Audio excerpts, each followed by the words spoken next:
Miha, odkje ti ideja z še enim družabnim, socialnim, družbenim omrežjem, ne vem, poznamo jih, ne vem, menda jih je 82 000, verjetno zdaj še več omrežij, ne uporabnikov. Kje te pa dosegel na glavo? Dajmo, potrebujemo še tega, ta bo res velika stvar. Ja, v bistvu težko je reči, kaj je botrovalo, kaj je bil glavni razlog. Prvo je sigurno to, da me zanima podjetništvo. Drugo je, da sem v teh tako imenovanih digitalnih vodah že dolgo časa. Se pravi, zanima me internet na splošno, zdaj v zadnjih letih seveda tudi mobilna telefonija. Zanimajo me ljudje in trendi. Po drugi strani pa, če pogledamo sam žanr te zgodbe, ekomanije, je ekologija. To je nekaj, kar me pa tudi zanima. Ker je nekaj, po moje, kar bi morali zanimati vsakega.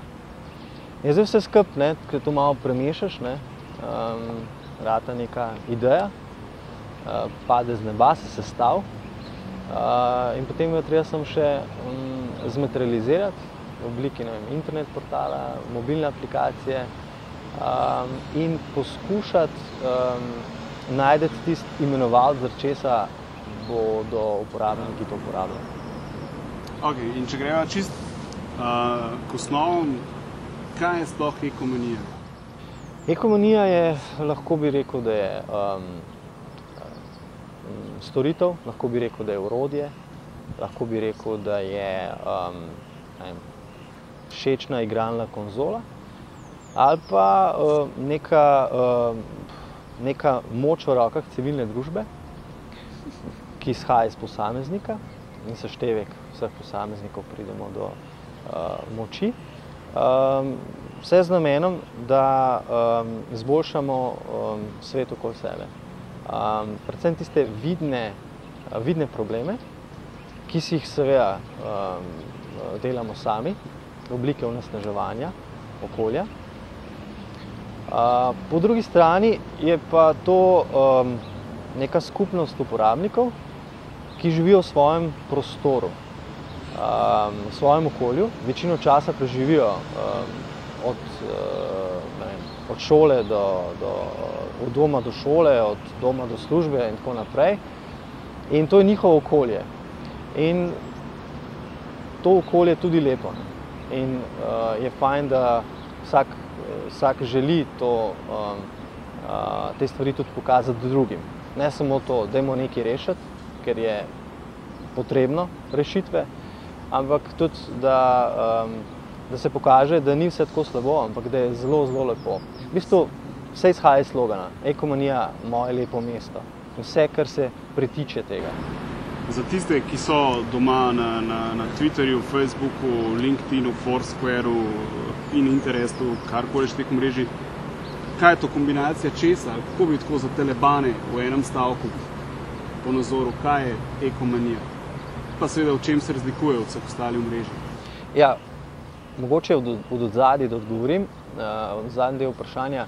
Razlikuje se v tem, da je ekomanija usedriščena v žanr vsebine, ekologija. Skupno vsem ostalim pa je, da povsod so uporabniki, ki imajo nek interes, da so tam.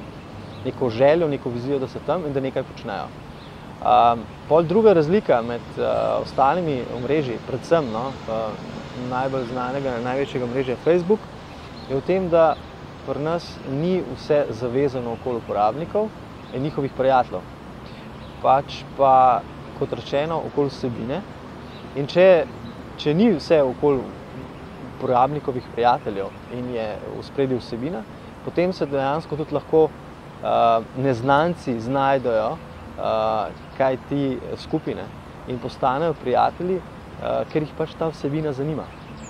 Prav, nimamo ozko definirano, da če imaš, ne vem, 400 prijateljev, je to tvoja sredina, ki ti vsak dan kaj pove na Facebooku in če ti ona nič ne pove, potem nimaš nič za prebrati in obratno. Ampak je v bistvu to skupina ljudi, ki jih zanima okolje, reševanje problemov, razne ekološke aktivnosti in to deliti s celim svetom. Mislim, najprej digitalnim svetom, pa še vsem ostalim. Čeprav razumem, se pravi, glavna vsebina je ekološka, ampak konkretno kaj? To pomeni, da čistimo v Slovenijo vsak dan? Še ena stvar, ki je tukaj treba poudariti, ki bi mogoče lahko odgovoril na prvem vprašanju. Zanimajo me sistemske rešitve. Se pravi, narediti neko orodje, ki deluje vsak dan, 24 ur na dan, 7 dni v tednu. Dogodki so potrebni, dogodki so zrcalo, ki nam povejo dejansko, koliko je to problem. Zato je prišlo na to super akcijo Čistimo Slovenijo 270 000 ljudi. Ti da vedeti, da ljudi to zanima. Ampak po drugi strani, po tej soboti je bila nedelja, je bil ponedeljek, je bil torek. Kaj zdaj? Okolje se onesnažuje vsak dan. Mi proizvajamo smeti. Proizvajamo jih zato, ker pač konzumiramo stvari in potem odvržemo embalažo, če ne drugega.